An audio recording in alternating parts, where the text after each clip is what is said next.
तो विद्यार्थी मित्रों हवे आपणे वैद्यक विद्या एटले के शल्य चिकित्सा विषे अभ्यास करवानो छे। विज्ञान जोयुं, धातु जोयुं, बराबर। हवे वैद्यक विद्या शल्य चिकित्सा विषे आपणे अभ्यास करवानो छे। प्राचीन समयथी भारते वैद्यक विद्या अने शल्य चिकित्सा क्षेत्रे अभूतपूर्व सिद्धिओ छे मित्रों आपणे वैद्यक विद्या अने शल्य चिकित्सामां प्राप्त करी छे। भारतीय वैद्यक शास्त्रना महान प्रणेताओमां कोण कोण? तो के महर्षि चरक अने महर्षि सुश्रुत तथा वाग्य भट्टे पोताना संशोधनोथी वैदिक शास्त्रना उच्चतम शिखरो सर कर्या छे। मित्रों अहींया प्रश्न एवो पूछाय के वैदिक शास्त्रना महान प्रणेताओना नाम जणावो। तो महर्षि चरक अने महर्षि सुश्रुत, बराबर, एनो समावेश छे। ए महान प्रणेता वैदिक शास्त्रना महान प्रणेताओमां एनो समावेश मित्रों करवामां आवे छे। तो हवे आवे छे के महर्षि चरके कयो ग्रंथ लख्यो? तो के महर्षि चरके चरक संहिता नामना ग्रंथमां 2000 उपरांत वनस्पति औषधिओनुं वर्णन कर्युं छे। जो महर्षि चरके शुं कर्युं? एणे चरक संहिता नामनो ग्रंथ लख्यो। ए ग्रंथमां बस 2000 उपरांत वनस्पति औषधिओनुं वर्णन कर्युं। महर्षि सुश्रुते सुश्रुत संहितामां शल्य चिकित्सा, जो महर्षि सुश्रुते सुश्रुत संहितामां शुं लख्युं?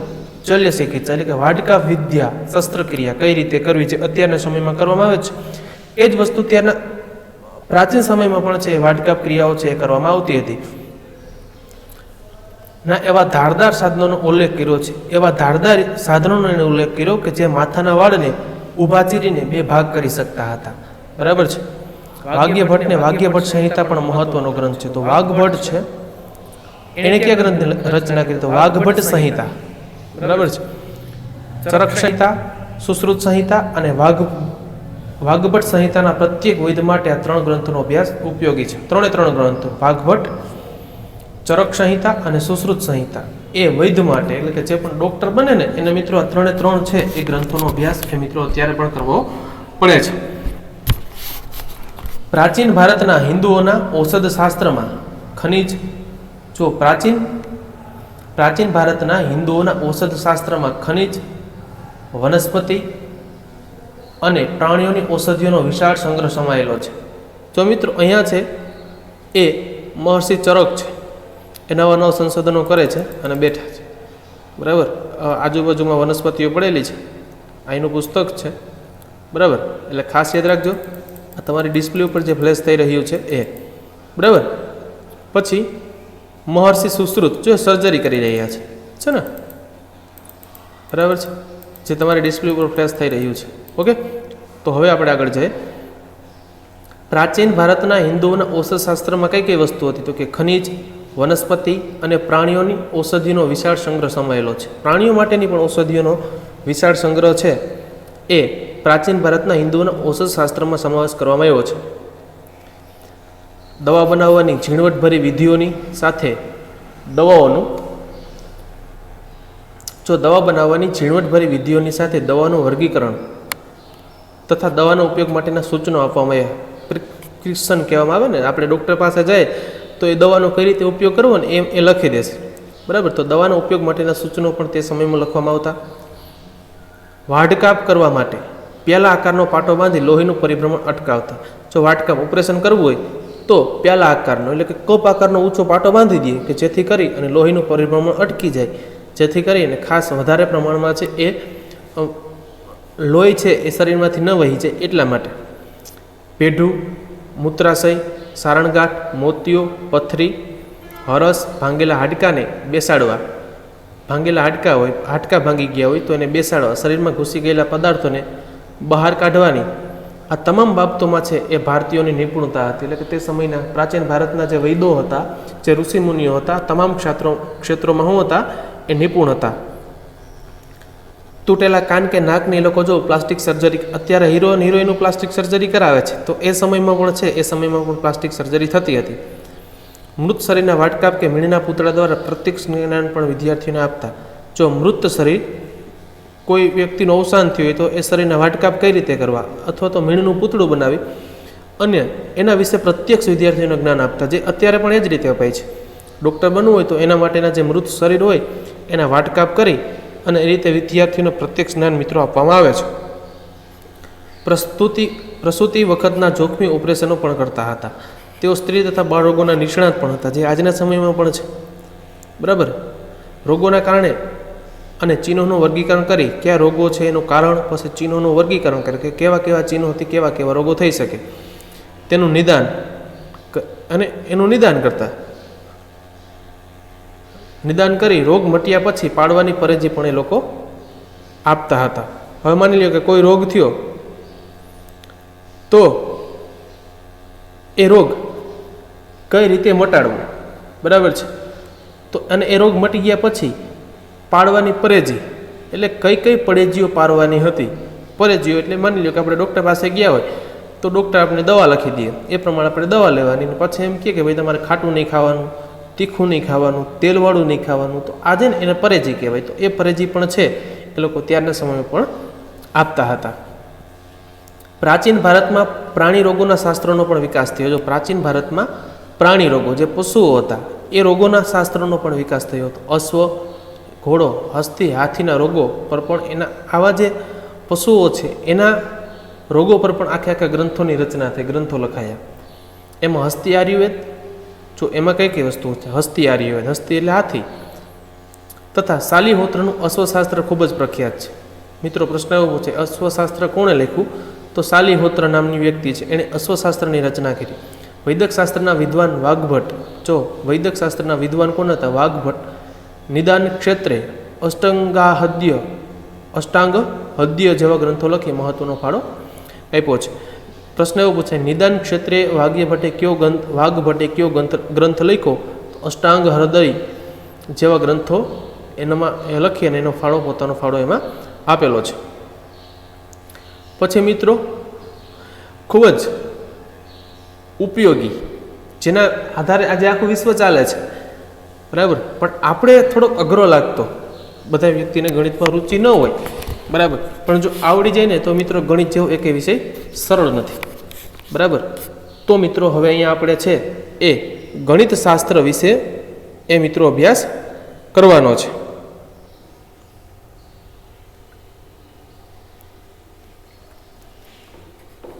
તો જે ગણિતથી આખી દુનિયાનો વ્યવહાર ચાલે છે, જો મિત્રો છે ને ગણિત છે ને એનાથી આજે મિત્રો આખી દુનિયાનો વ્યવહાર ચાલે છે.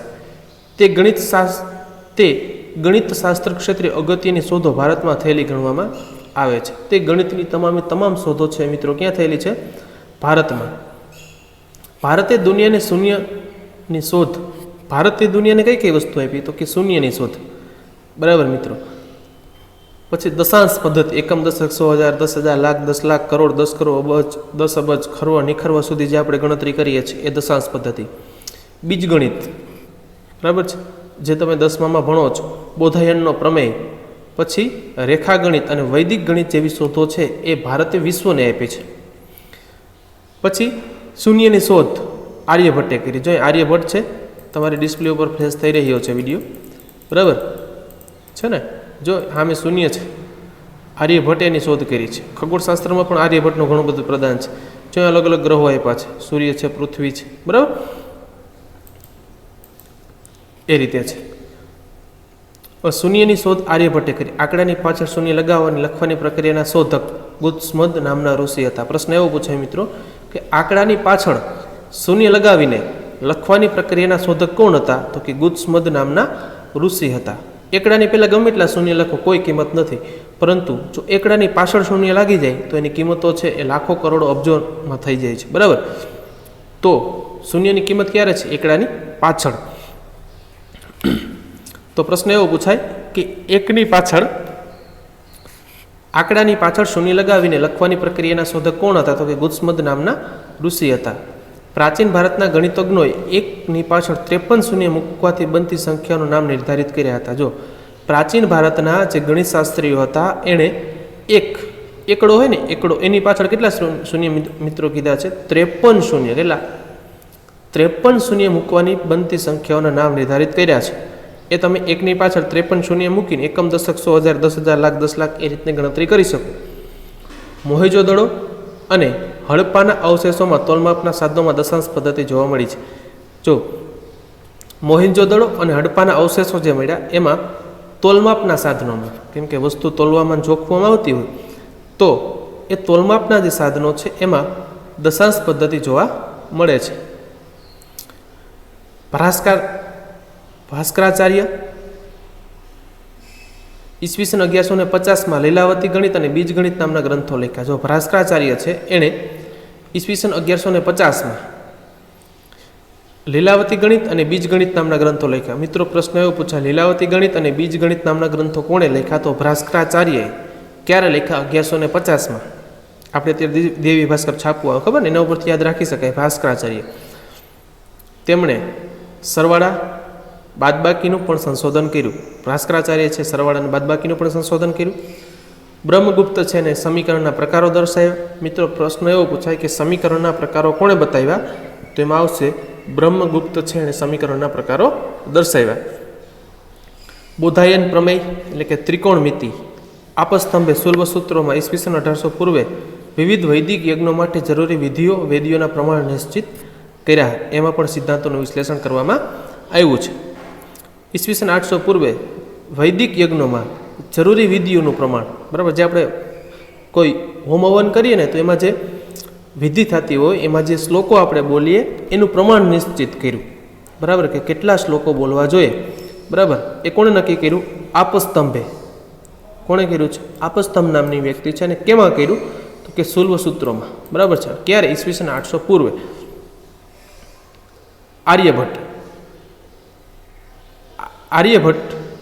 ભટ્ટના આર્યભટ્ટિયમ ગ્રંથમાં પાઈની કિંમત 22/7 એટલે કે 3.14 જેટલી થાય છે. જો આર્યભટ્ટ છે એને પાઈની પણ શોધ કરી, અને એ પાઈની કિંમત કેટલી નક્કી કરવામાં આવી મિત્રો?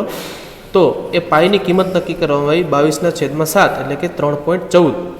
તેનો ઉલ્લેખ કર્યો છે. એ કોણે કર્યો? તો આર્યભટ્ટ. એનો ગ્રંથ છે આર્યભટ્ટિયમમાં. તેમણે પ્રતિપાદિત કર્યું કે ગોળકના પરિઘ અને વ્યાસના ગુણોત્તરને દર્શાવતો અચળાંક પાય છે. જો એણે નક્કી કર્યું કે ગોળકનો પરિઘ અને વ્યાસના જે બેનો ગુણોત્તર થાય એ ગુણોત્તરને દર્શાવતા અચળાંક એને પાય તરીકે ઓળખવામાં આવે છે. એ પાય છે. બરાબર. ભાંગાકારની આધુનિક પદ્ધતિ એણે આપી. ભાંગાકારની આધુનિક પદ્ધતિ, ગુણાકાર, સરવાળા બાદબાકી, વર્ગમૂળ, ઘનમૂળ આદિ અષ્ટાંગ પદ્ધતિની જાણકારી આર્યભટ્ટે તેમના ગ્રંથોમાં આપી છે. તેથી આર્યભટ્ટને ગણિતશાસ્ત્રના પિતા કહેવામાં આવે છે. મિત્રો પ્રશ્ન એવો પૂછાય, ગણિતશાસ્ત્રના પિતા કોણ? તો એમાં આવશે આર્યભટ્ટને ગણિતશાસ્ત્રના પિતા કહેવામાં આવે છે. આ ઉપરાંત તેમણે 10 ગીતિકા, આર્યભટ્ટિયમ જેવા ગ્રંથો લખ્યા. આર્ય સિદ્ધાંતમાં જ્યોતિષશાસ્ત્રના મૂળ સિદ્ધાંતોનું સંક્ષેપમાં વર્ણન આપેલું છે. જો આર્ય સિદ્ધાંતમાં જ્યોતિષશાસ્ત્રના જે મૂળ સિદ્ધાંતો છે એનું સંક્ષેપમાં વર્ણન કેમાં આપેલું છે? તો આર્ય સિદ્ધાંત નામના પુસ્તકમાં. ગણિત, અંકગણિત અને રેખાગણિતના મૂળભૂત પ્રશ્નોનું સમાધાન શોધ્યું છે. આ ઉપરાંત ગણિતશાસ્ત્રના જુદા જુદા પાસાઓની ચર્ચા અનેક વિદ્વાનોએ પોતપોતાના ગ્રંથોમાં કરી. તેમાં બોધાયન, આપસ્તંભ અને કાત્યાયન, ભાસ્કરાચાર્ય, બ્રહ્મગુપ્ત વગેરેનો સમાવેશ કરી શકાય. બરાબર. અન્ય વિજ્ઞાનો છે. પછી એ વિજ્ઞાન અહીંથી છે એ મિત્રો જોડકા સ્વરૂપે એકાદો પ્રશ્ન પૂછી શકાય. જોડકા સ્વરૂપે. બરાબર. તો વિજ્ઞાન આધારિત શાસ્ત્રોના નામ કરતા કોણે લખ્યું? પ્રજનન શાસ્ત્ર બ્રાભાવ્ય પંચાલ, ચિકિત્સા સંગ્રહ ચક્રપાણી દત્ત, કામસૂત્ર વાત્સ્યાયન, વૃક્ષ આયુર્વેદ મહામુનિ પારાશર, યોગશાસ્ત્ર મહર્ષિ પતંજલિ, જે પતંજલિ ઉપરથી અત્યારે બાબા રામદેવની જે યોગપીઠ છે પતંજલિ, એ યોગશાસ્ત્ર. પછી યંત્ર સર્વસ્વ મહર્ષિ ભારદ્વાજ અને કાલગણના શકમુનિ. બરાબર. આ અન્ય વિજ્ઞાનો છે એનો પણ ખૂબ જ મહત્વનો ફાળો મિત્રો વિજ્ઞાન, ગણિત અને આયુર્વેદના ક્ષેત્રે રહેલો છે. તો વિદ્યાર્થી મિત્રો, હવે આપણે ખગોળશાસ્ત્ર અને જ્યોતિષશાસ્ત્ર બે ખૂબ જ મહત્વના, બરાબર છે. તો મિત્રો એના વિશે હવે આપણે અભ્યાસ કરવાનો છે. શાસ્ત્રોમાં ખગોળશાસ્ત્ર સૌથી પ્રાચીન છે. હવે અહીંથી મિત્રો પ્રશ્ન પૂછી શકાય કે શાસ્ત્રોમાં સૌથી પ્રાચીન શાસ્ત્ર કયું? તો ખગોળશાસ્ત્ર. બરાબર છે. એટલે એ ખાસ યાદ રાખજો. ખગોળશાસ્ત્રને લગતા ઘણા ગ્રંથો ભારતમાં લખાયેલા છે. આ બધા જ ગ્રંથોનો પ્રાચીન વિદ્યાપીઠોમાં વ્યવસ્થિત અને ઊંડો અભ્યાસ કરવામાં આવતો હતો. આ તમામ જેટલા પણ ગ્રંથો છે, આગળના જે કંઈ આપણે ગ્રંથો જોયા એમાં, અને આજે બે મુખ્ય ગ્રંથો છે ખગોળશાસ્ત્ર અને જ્યોતિષશાસ્ત્ર. એ ગ્રંથોનો પ્રાચીન વિદ્યાપીઠોમાં વ્યવસ્થિત અને ખૂબ જ ઊંડાણપૂર્વક છે એનો અભ્યાસ કરવામાં આવતો હતો. ગ્રહો અને તેમની ગતિ, નક્ષત્રો તથા અન્ય આકાશી પદાર્થો વગેરે ઉપરથી ગણતરી કરી અને ખગોળ અને જ્યોતિષશાસ્ત્રનો સારો વિકાસ થયો હતો. જો સૌથી પહેલાં જે ગણતરી હતી એ ગ્રહો અને તેમની ગતિ, નક્ષત્રો તથા અવકાશમાં જે કંઈ પદાર્થો છે એના ઉપરથી છે એની ગણતરી કરવામાં આવતી હતી. ખગોળ અને જ્યોતિષશાસ્ત્રનો એટલા માટે સારામાં સારો એ સમયમાં એટલે કે પ્રાચીન ભારતમાં એનો વિકાસ થયો હતો. ખાસ કરીને ગ્રહો ઉપરથી ફળ પ્રમાણે જ્યોતિષ ફલિત કરવામાં આવતું હતું. ખાસ કરીને જે કંઈ ગ્રહો છે એ ગ્રહોની અસર છે માનવ જીવન ઉપર કેવી થાય છે, તો એ ગ્રહો ઉપરથી છે અને એ ગ્રહો છે કેવું ફળ આપવાના છે, બરાબર, અને કેવું ફળ આપશે એના ઉપરથી છે એ જ્યોતિષશાસ્ત્રમાં એનો અભ્યાસ કરી અને એનો ફળાદેશ છે એ આપવામાં આવતો હતો. જેમના નામ પરથી ભારતના પ્રથમ ઉપગ્રહનું નામ આર્યભટ્ટ રાખવામાં આવ્યું તે આર્યભટ્ટનું ખગોળ વિજ્ઞાન ક્ષેત્રે મહત્ત્વનું યોગદાન છે. જો મિત્રો આપણે જે પ્રથમ ઉપગ્રહ આર્યભટ્ટ છોડ્યો હતો એનું નામ પણ છે એ આ આર્યભટ્ટ ઉપરથી છે એ રાખવામાં આવ્યું હતું. અને આર્યભટ્ટે ખગોળ વિજ્ઞાન ક્ષેત્રને મહત્ત્વનું યોગદાન છે. જો શા માટે એ જે ઉપગ્રહ આપણે છોડ્યો એનું નામ આર્યભટ્ટ શા માટે રાખવામાં આવ્યું હતું? કેમ કે એણે ખગોળ વિજ્ઞાનમાં પોતાનો ખૂબ જ મહત્ત્વનો ફાળો આપ્યો હતો. ખગોળ એટલે એમાં તારાઓ અને નક્ષત્રો અને સૂર્ય, ચંદ્ર, પૃથ્વી બધી વસ્તુનો સમાવેશ ખગોળમાં થઈ જાય. તો એનું સંશોધન કરવા માટે જે આપણે ગ્રહ છોડ્યો સૌથી પહેલો અને સૌથી પ્રથમ જે સોવિયત સંઘ યુનિયન દ્વારા છોડવામાં આવ્યો હતો, ત્યારે આપણે એ ગ્રહો છોડવા માટેની કોઈ જ પ્લેટફોર્મ નહોતું, બરાબર. તો અન્ય દેશો ઉપર આપણે આધાર રાખવો પડતો હતો અને એ લોકો છે એ આપણા જે ઉપગ્રહો છે છોડી આપતા હતા. પરંતુ ત્યાર પછી વિકાસ થતો ગયો ધીમે ધીમે, એટલે હવે છે એ આપણે આપણી રીતે આપણા દેશમાંથી જ છે એ આપણે અત્યારે ઉપગ્રહો છોડીએ છીએ, બરાબર. તો એ સૌથી પહેલો જે આર્યભટ્ટ છોડવામાં આવ્યો હતો એ સોવિયત સંઘ યુનિયન દ્વારા છોડવામાં આવ્યો હતો. તેમણે પૃથ્વી પોતાની ધરી પર ફરે છે, જો પૃથ્વી પોતાની ધરી પર ફરે છે તથા ચંદ્રગ્રહણનું સાચું કારણ પૃથ્વીનો પડછાયો છે એમ સાબિત કર્યું. હવે ચંદ્રગ્રહણનું સાચું કારણ શું છે? પૃથ્વીનો પડછાયો, બીજી કોઈ જ માન્યતાઓ નથી, બરાબર છે. ચંદ્રગ્રહણનું સાચું કારણ પૃથ્વીનો પડછાયો છે. પૃથ્વી, સૂર્ય, ચંદ્ર અને પૃથ્વી ત્રણેય લાઇનબદ્ધ રીતે આવી જાય, ક્રમમાં આવી જાય એટલે સૂર્યના જે કિરણો છે એ પૃથ્વી પર પડે, ચંદ્ર પર પડતા નથી. અને ચંદ્ર છે પરપ્રકાશિત છે એટલા માટે ચંદ્ર દેખાતો નથી. જેને વિદ્વાનો અજરભર નામથી સંબોધતા હતા. એને કયા નામથી એનું સંબોધન કરવામાં આવતું હતું? તો અજરભર, બરાબર. એ જ રીતે બ્રહ્મગુપ્તે બ્રહ્મ સિદ્ધાંત ગ્રંથમાં, જો બ્રહ્મગુપ્તે બ્રહ્મગુપ્ત સિદ્ધાંતમાં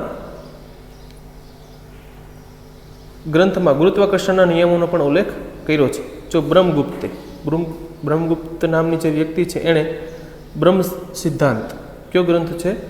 બ્રહ્મ સિદ્ધાંત ગ્રંથમાં ગુરુત્વાકર્ષણના નિયમોનો પણ ઉલ્લેખ કરેલો છે. કયા ગ્રંથમાં ગુરુત્વાકર્ષણના નિયમોનો ઉલ્લેખ કરેલો છે એવો પ્રશ્ન પૂછાય તો એમાં આવશે બ્રહ્મગુપ્ત, બ્રહ્મ સિદ્ધાંત, બરાબર. કોણે કર્યો? તો બ્રહ્મગુપ્ત. અને એ જે ગ્રંથ છે એનું નામ છે બ્રહ્મ સિદ્ધાંત. જ્યોતિષશાસ્ત્રને તંત્ર, હોરા અને સંહિતા એવા 3 ભાગમાં વહેંચનાર વરાહમિહિર મહાન ખગોળવેતા તથા જ્યોતિષશાસ્ત્ર હતા.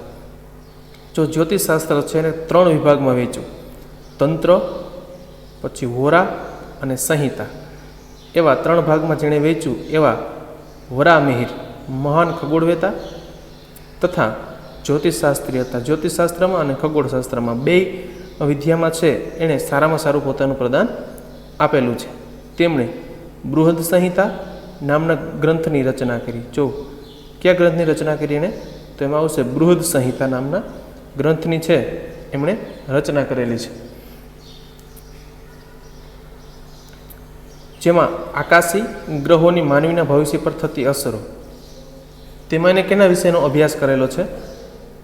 તો એમાં છે એ અવકાશમાં જે ગ્રહો રહેલા છે એની માનવીના ભવિષ્ય પર કેવી અસરો થાય છે એના વિશે અભ્યાસ કર્યો. પછી મનુષ્યના લક્ષણો, પછી કયા કયા વર્ગમાં પ્રાણીઓને મૂકવામાં આવે છે, લગ્ન સમય, બરાબર, લગ્નના મુહૂર્તો, તળાવો કઈ રીતે બાંધવા, કેવી રીતે બાંધવા, કૂવાઓ ખોદવાના મુહૂર્ત, પછી બગીચાઓ, પછી ખેતરોમાં વાવણી વગેરે પ્રસંગોના શુભ મુહૂર્તોની માહિતી છે એ જ્યોતિષશાસ્ત્રમાં દર્શાવવામાં આવેલી છે. આપણે ગર્વ થવો જોઈએ કે આપણા પૂર્વજો વિવિધ વિદ્યામાં કેવી કેવી નિપુણતા ધરાવતા હતા. દરેક વ્યક્તિ છે, પ્રાચીન જે ઋષિમુનિઓ હતા એ દરેક વિષયમાં છે એ પોતાની નિપુણતાઓ ધરાવતા હતા. જે તમારી ડિસ્પ્લે ઉપર જે ફ્લેશ થઈ રહ્યું છે, વરાહમિહિર જે જ્યોતિષશાસ્ત્રી હતા, બરાબર. જ્યોતિષશાસ્ત્રમાં એમણે ઘણા બધા છે એ સંશોધનો કરેલા છે. પછી આવે છે વાસ્તુશાસ્ત્ર. પ્રાચીન ભારતનું વાસ્તુશાસ્ત્ર ક્ષેત્રે મહત્વનું પ્રદાન. વાસ્તુશાસ્ત્ર એ જ્યોતિષશાસ્ત્રનું અવિભાજ્ય અંગ છે. જો વાસ્તુશાસ્ત્ર છે ને એ જ્યોતિષશાસ્ત્રમાં સમાયેલું છે, જેની ગણના, મહત્તા અને પ્રશંસા વિશ્વના અનેક દેશોમાં પણ સ્વીકૃત થઈ છે. જે વાસ્તુશાસ્ત્ર, જ્યોતિષશાસ્ત્ર છે એની ગણના અને એનું મહત્ત્વ આજે વિશ્વના મોટાભાગના દેશોમાં છે એ સ્વીકારવામાં આવે છે. પ્રાચીન ભારતમાં બ્રહ્મા, નારદ, બૃહસ્પતિ, ભૃગુ, વશિષ્ઠ, વિશ્વકર્મા જેવા વિદ્વાનોએ વાસ્તુશાસ્ત્રમાં અનોખું પ્રદાન આપ્યું છે. હવે અહીંથી મિત્રો એવો પ્રશ્ન પૂછાય કે વાસ્તુશાસ્ત્રમાં પ્રદાન આપનાર વ્યક્તિઓના નામ જણાવો. તો બ્રહ્મા, નારદ, બૃહસ્પતિ, ભૃગુ, વશિષ્ઠ, વિશ્વકર્મા જેવા વિદ્વાનોનું વાસ્તુશાસ્ત્રમાં અનોખું પ્રદાન છે. વાસ્તુશાસ્ત્રમાં રહેવાની જગ્યા, બરાબર, કઈ જગ્યાએ મકાન બનાવવું, પછી મંદિર કઈ બાજુ રાખવું, મહેલ, અશ્વશાળા, કિલ્લા, શસ્ત્રાગાર, નગર વગેરેની રચના કેવી રીતે કરવી અને કઈ દિશામાં કરવી તે દર્શાવેલું કેમાં છે? તો વાસ્તુશાસ્ત્રમાં. બૃહદ સંહિતામાં વાસ્તુશાસ્ત્રનો ઉલ્લેખ જોવા મળે છે. બૃહદ સંહિતા નામનો જે ગ્રંથ છે તેમાં પણ વાસ્તુશાસ્ત્રનો ઉલ્લેખ જોવા મળે છે. 15મી સદીમાં મેવાડના રાણા કુંભાએ વાસ્તુશાસ્ત્રનો પુનરુદ્ધાર કરાયો. જો 15મી સદીમાં રાજસ્થાન, એમાં મેવાડ છે, એનો જ્યાં તે સ્થાનિક જે રાજા હતા રાણા કુંભા, એ વાસ્તુશાસ્ત્રને ફરીથી બનાવ્યું, બરાબર છે. એમાં જે કાંઈ મિસ્ટેકો હતી, પછી જે કાંઈ ભૂલભાલો હતી, એની જગ્યાએ પુનરુદ્ધાર કરાયો, એટલે ફરીથી એ છે એ બનાવવામાં આવ્યું વાસ્તુશાસ્ત્ર.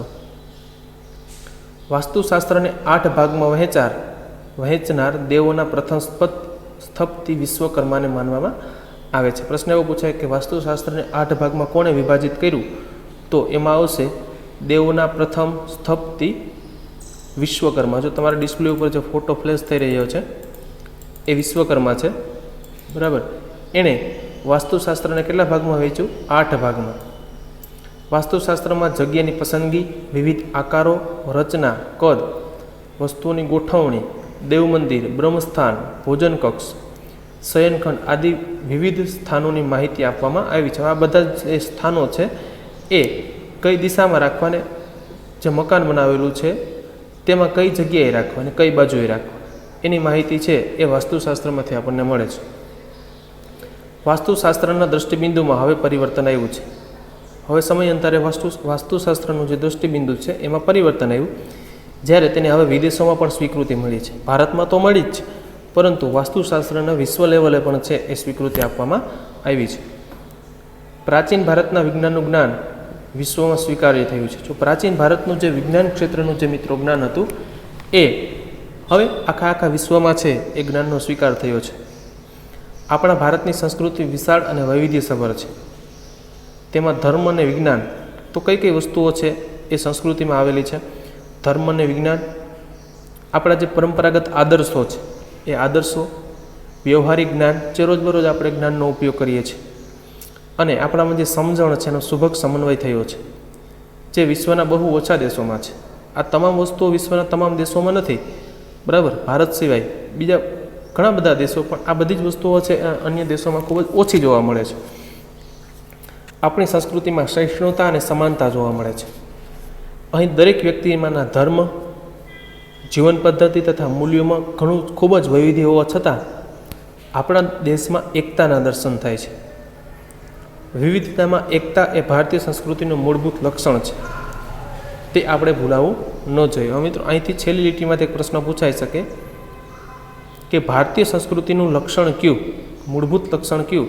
તો એમાં આવશે વિવિધતામાં એકતા. આપણા દેશમાં વિવિધતા તો છે, પણ હારે હારે તેમાં એકતા પણ રહેલી છે, જે એ આપણા કલ્ચરનું, આપણી સંસ્કૃતિનું મૂળભૂત લક્ષણ માનવામાં આવે છે.